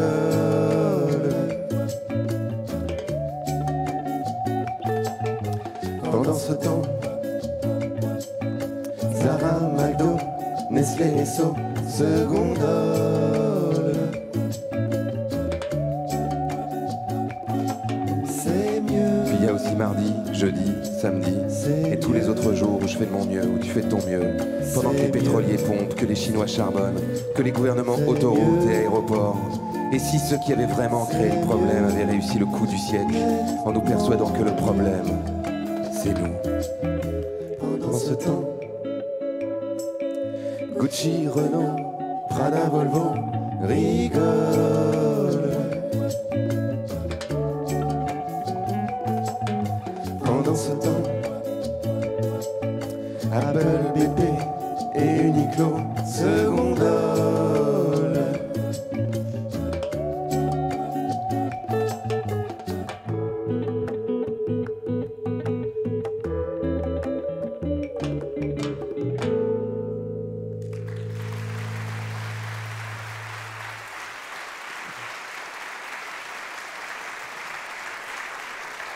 Merci beaucoup.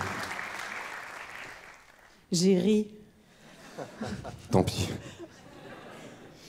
Vous pouvez disposer, messieurs.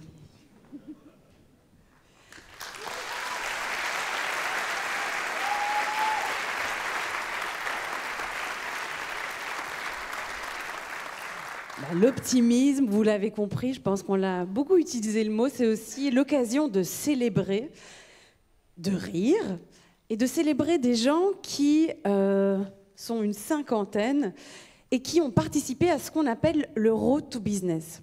Alors, est-ce que vous pouvez lever la main, ceux qui ne savent pas ce que c'est le Road to Business? Donc, on a des nouveaux dans la salle. Alors, le Road to Business, c'est une des activités phares du sommet. On l'a organisé vendredi passé, parce que le sommet, je vous le disais, ça dure plus ou moins une semaine. Et c'est une sorte de Pékin Express en vachement moins exotique. Et je fais cette blague chaque année parce que ça se passe à Liège, qu'il a plu et qu'il y avait beaucoup de travaux. Mais c'est quand même un peu un Pékin Express où pendant toute une journée, 50 jeunes vont rencontrer 8 différentes entreprises. Chaque fois qu'ils arrivent dans une entreprise, ils ont un défi à relever pour évaluer, tester, challenger une compétence entrepreneuriale. Alors, pour mieux comprendre, je vais vous proposer de regarder une vidéo parce que c'est ce qu'on fait ici au Venture Lab, des vidéos. On est prêt? Who really wanted with me? I'm at the top, that's 1, not 2 or 3. This real life, baby, don't make believe. I just make it look easy like ABC. I'm on it 24/7, 25/8. I just pick up the pace and I violate. I eat it all up like a dinner plate. I been on the move like I'm running late. Left, right, left.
Il va en falloir un paquet de compétences pour pouvoir créer ce monde de demain, mais aujourd'hui, ce soir, on va en célébrer 8.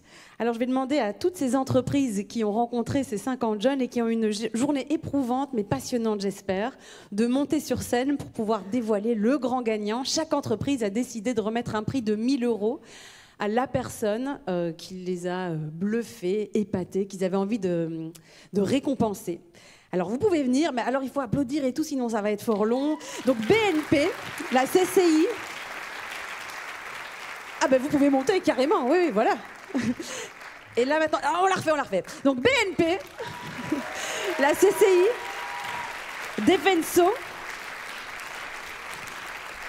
Nubios, DJM Digital, Impulse Now, l'UCM et Wallonie Entreprendre.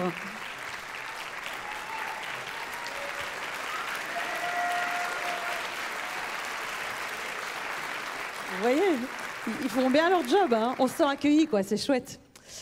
Alors, il y en a 50 ici qui stressent un peu, mais il n'y aura que 8 gagnants, malheureusement.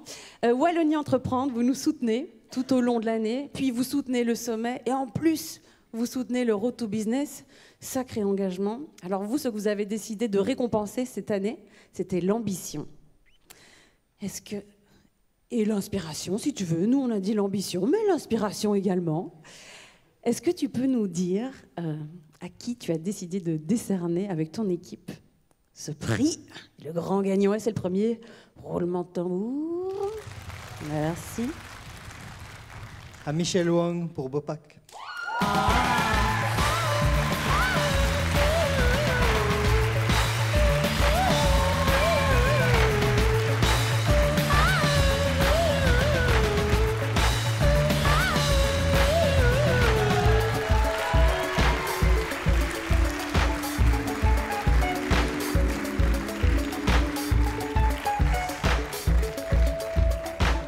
Tu as bien fait de venir en Belgique.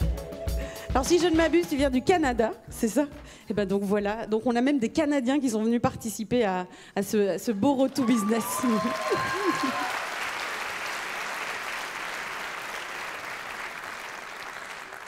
Alors l'UCM, hein, c'est bien ça. Alors ce que vous aviez décidé, vous, de récompenser, c'était la capacité à s'entourer, à mieux se connaître, à créer une équipe. À qui avez-vous décidé ce soir de remettre ce prix? Roulement de tambour. Au projet Mute.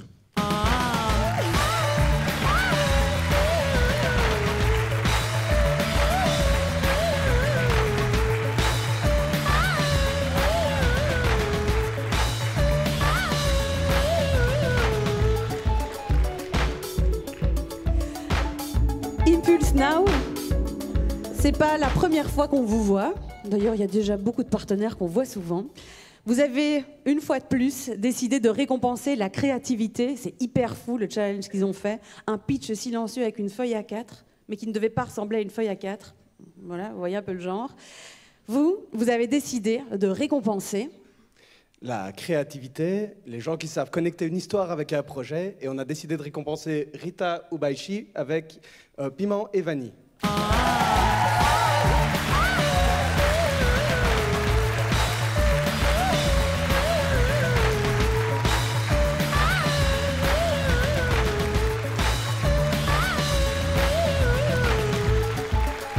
DJM Digital, pas la première fois non plus que vous êtes là.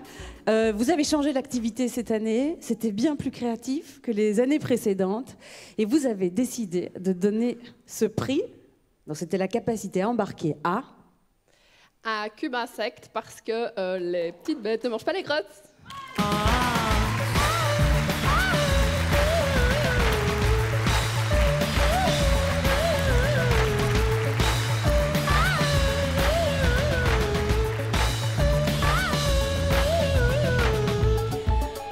Nubios, ce que vous voulez récompenser ce soir, vous, c'est la capacité à se projeter. Et le Grand Prix, on va refaire les roulements de tambour. Ouais. Voilà, et le Grand Prix revient à Atmos.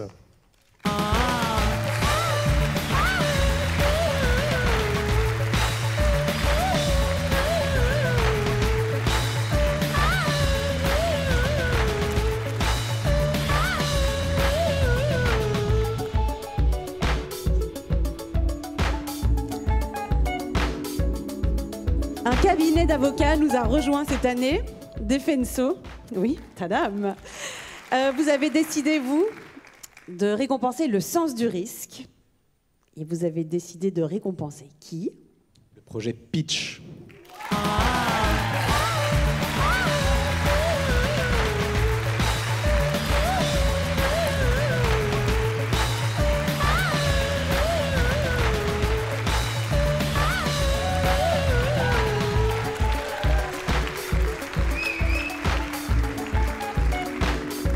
Et on n'a jamais été autant sur scène, mais voilà, reculez donc, mais pas tomber, hein.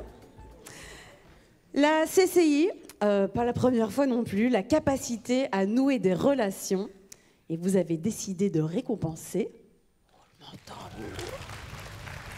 Ambroise pour les vannes à moustache.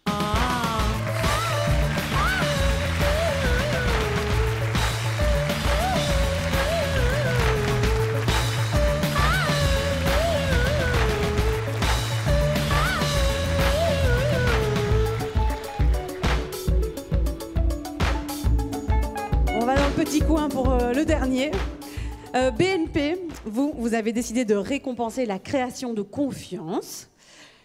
Et c'est qui le grand gagnant? Et c'est le dernier, donc là on va l'applaudir encore plus fort. Andrew Willems pour Awit.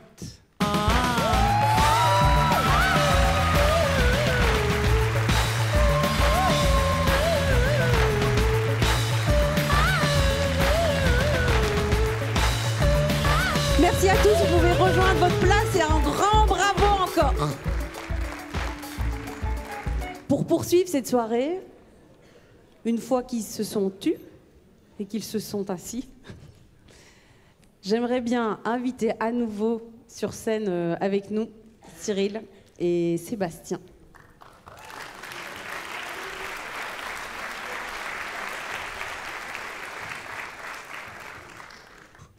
Cyril, tu m'as donné un défi, donc j'ai beaucoup réfléchi. C'était pas prévu du coup, mais début de soirée, tu m'as dit j'ai déjà eu beaucoup d'interviews, on m'a posé beaucoup de questions, il y en a qu'on ne m'a pas encore posées. Qu'est-ce que tu penses de l'accent liégeois? J'adore. J'adore les accents. Mais en fait, j'aime tellement les accents que je fais des accents. Et ça va pas du tout. J'étais au Québec, en tournée pour demain, je commençais à faire l'accent québécois. La distributrice m'a fait genre... Arrête de le faire.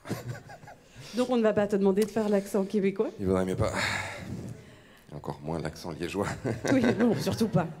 Il a essayé dans le couloir tout à l'heure, ça ne donnait pas trop bien. Pas très non, pas dingue. On a beaucoup parlé du film que tu as fait. Demain, forcément, ça te poursuit, ça te suivra sans doute toute ta vie. Tu as aussi écrit un livre juste après le film, c'est ça? Et je ne sais pas si tu connais par cœur ce que tu as écrit, certainement pas, mais je ne sais pas si tu te souviens, tout à la fin, tu écrivais ces mots. Et j'ai envie de les lire parce que je trouve que c'est une belle manière de clôturer la soirée. Ce monde n'est qu'un rêve, qu'une histoire que je me raconte, à la lumière de tout ce que nous avons vu, entendu, traversé. Il ne prétend pas être exhaustif, ni la meilleure solution qui soit. Il en existe très certainement 1000 autres à imaginer, plus intelligents, plus humains, plus beaux. Et peut-être que ces mondes pourraient cohabiter, exprimant une réelle diversité à travers la planète. C'est un récit que nous pouvons enrichir, même s'il nous paraît un peu utopique. Car comme le disait un homme que j'ai beaucoup aimé, vous vous dites peut-être que je suis un rêveur, mais je ne suis pas le seul. Un jour, j'espère que vous viendrez rêver avec nous, et le monde ne fera plus qu'un. Alors pour ceux qui l'ont reconnu ou pas, c'est les paroles de la chanson Imagine de John Lennon. Ces mots, tu les as écrits il y a 8 ans, plus ou moins. Il y a 8 ans, oui. Ah mais alors, rebondis sur l'accent. Nous sommes en 2024 maintenant. Comment résonnent ces mots pour toi aujourd'hui? En fait, c'est ce que je disais tout à l'heure, c'est que le but, c'est de réouvrir des possibles. Ce livre a été écrit dans une collection que j'ai participé à créer chez Actes Sud, qui s'appelle Le Domaine du possible. Et tant qu'il y a du possible, quelque part, il y a de l'espoir et il y a la possibilité de transformer le monde. On parlait de récit tout à l'heure. C'est important de comprendre, c'est ce que je vous disais aussi avec cette histoire de l'argent, que le monde s'est organisé comme il est aujourd'hui parce que des humains l'ont décidé, parce qu'on s'est raconté des histoires, parce qu'on s'est organisé de telle et telle façon qu'on a créé des règles du jeu. Il y a quelqu'un qui disait, si tu prends Gandhi, Martin Luther King et Mère Teresa, que tu les fais jouer au Monopoly, à la fin il se passera la même chose. Parce que le problème, c'est pas les personnes, le problème c'est le jeu. Et aujourd'hui on a besoin de changer de jeu.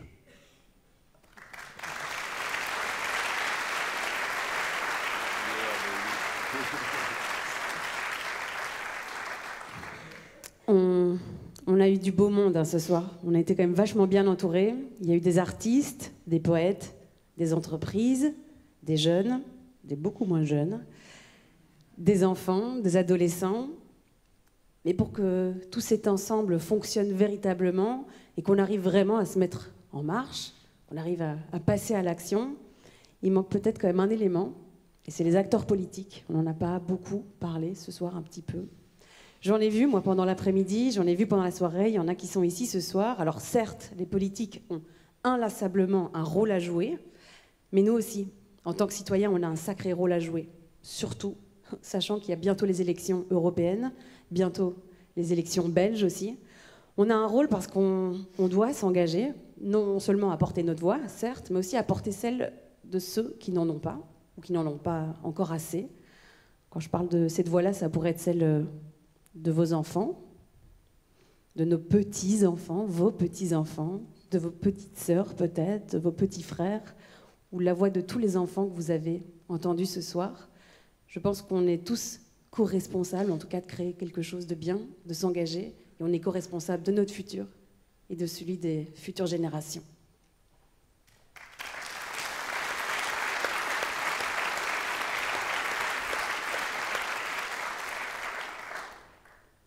On arrive à la fin de cette soirée, mais on espère au commencement de l'après. J'espère sincèrement que votre jauge d'optimisme a été un petit peu boostée. J'espère sincèrement que vous avez tous réussi à mettre quelques degrés dans cette jauge. Et pour terminer, vous le savez, on va faire un petit peu de poésie. Et on va vous offrir un rêve, d'abord, mais surtout la conviction que nous sommes ceux qui devons le réaliser.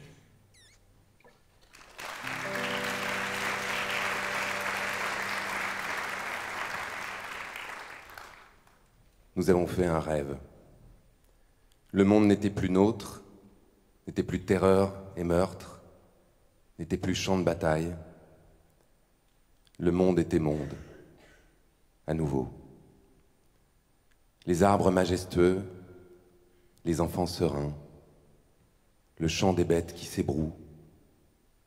Nous pouvions toucher cela, caresser sans crainte, allonger nos corps meurtris dans l'herbe claire. Plus de chars pour abattre les forêts, plus de gaz pour asphyxier les mers, plus de promesses lancées en vain, un couteau entre les dents. Des larmes versées refleurissaient les champs. Des luttes s'écroulaient les tours. Nos doigts s'enlaçaient. Nous avons fait un rêve. Nous ne pourrissions plus derrière des écrans ludiques et colorés. Nous ne vomissions plus l'abject collier. Nous ne vendions plus nos bras, nos cerveaux à la promesse du repos, du divertissement, des supermarchés. Nul fouet, à l'aube, ne nous faisait nous dresser. Nous étions libres. Enfin.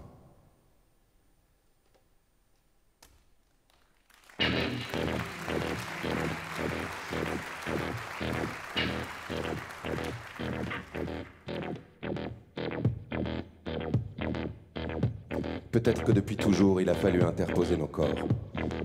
Peut-être que ceux dont l'argent achète le droit de disposer des rivières, des femmes, des pauvres, des terres ne comprennent que ça. Peut-être que le droit ne devient un droit que quand tu tords le bras de celui qui te tenait par le cou.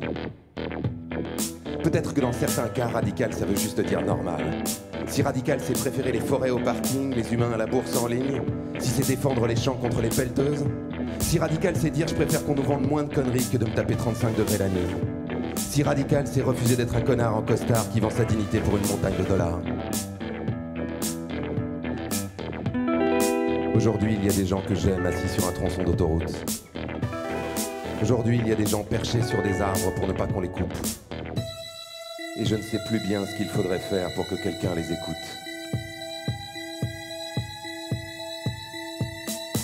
Tiens encore, tiens encore, tiens encore, tiens-moi contre toi.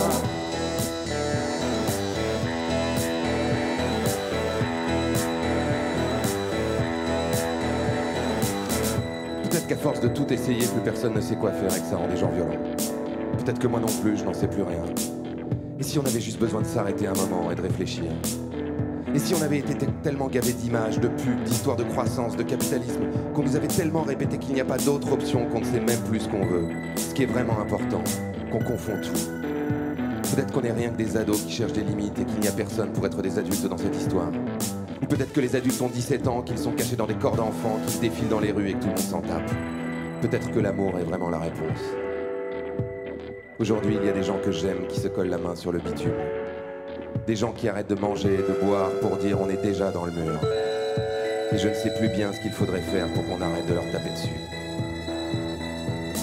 Tiens encore, tiens encore, tiens encore, tiens-moi contre toi. Tiens encore, tiens encore, tiens encore, tiens-moi contre toi.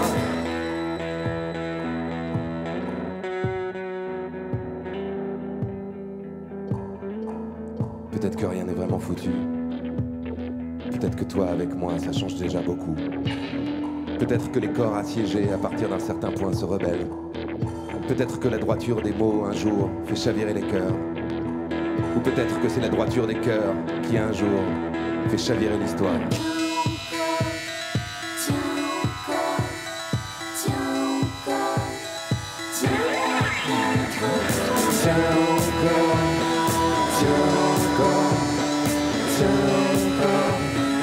tiens-moi contre toi.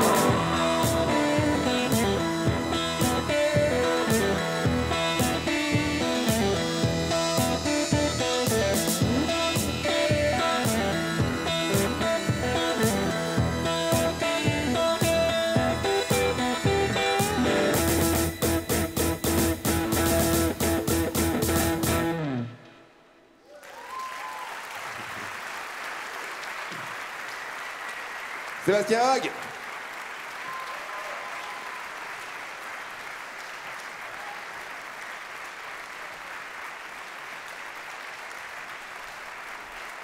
C'est la fin de la soirée, mais peut-être qu'on peut les rappeler si vous avez très envie d'encore d'écouter une musique. Mais là, c'est le rappel, c'est maintenant, c'est pour vous.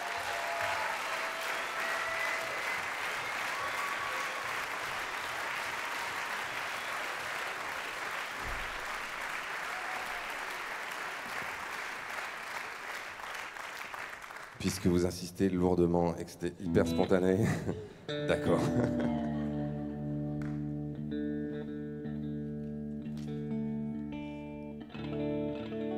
Donc ce dernier morceau, qui est vraiment le dernier morceau, a été inspiré par une parole des Indiens Hopi, qui un jour ont dit que, voilà, peut-être il fallait arrêter d'attendre que quelqu'un vienne nous sauver, que peut-être personne n'allait, d'homme ou de femme providentielle n'allait revenir, ni Jésus, et on aurait pu chanter Jésus revient, ça aurait été comme ça. Mais, et que les personnes qui étaient véritablement en mesure de résoudre tous nos problèmes, peut-être que c'est nous.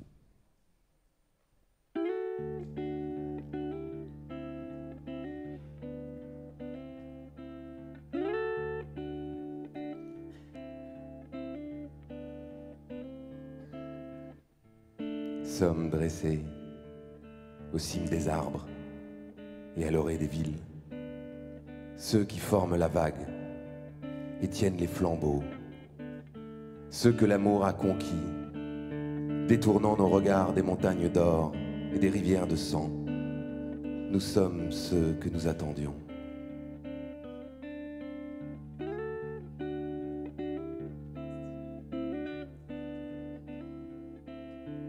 Rugissant à l'aurore, apportant les onguents, les bras chargés de réconfort, reconstruisant les ponts, entamant les murailles, les digues, les contreforts et tout ce qui reste de murs. Rien ne saura altérer notre soif, ni décourager notre joie. Nous sommes ceux que nous attendions.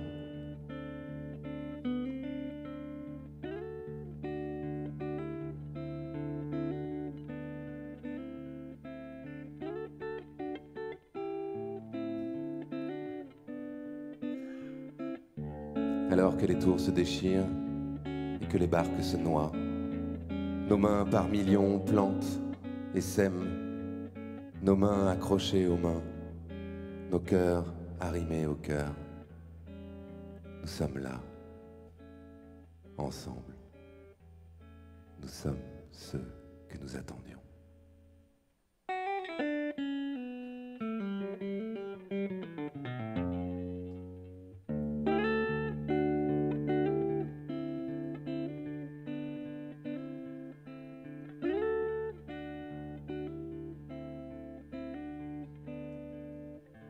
Nous sommes celles et ceux que nous attendions.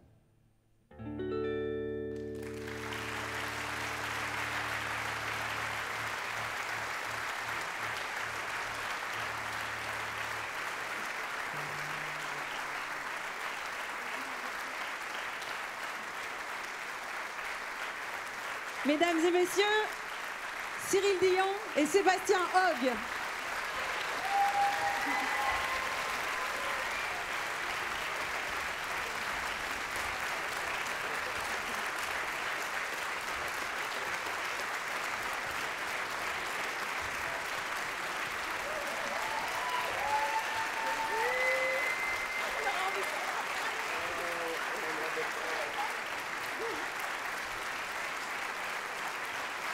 J'ai fait deux comme chez vous.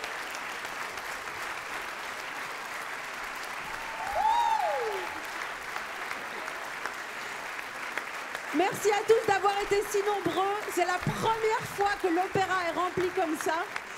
Merci de vous être levés. C'est la première fois que l'opéra se lève et je vous jure que je ne leur avais pas demandé avant, comme le rappel. Merci, un grand merci à toi Cyril pour ce message d'espoir. Un grand merci à toi d'avoir rythmé cette soirée. Merci à l'équipe de Dincom, Guillaume, Gaëtan, Philippe, sans qui, je vous jure, ça n'aurait pas été possible. Merci à l'Opéra de nous avoir prêté ce décor, parce qu'il était là sur place pour l'instant. Merci à tous les partenaires, merci aux jeunes, merci à notre équipe de feu de Dieu. Merci à notre équipe de feu de Dieu. Ouais.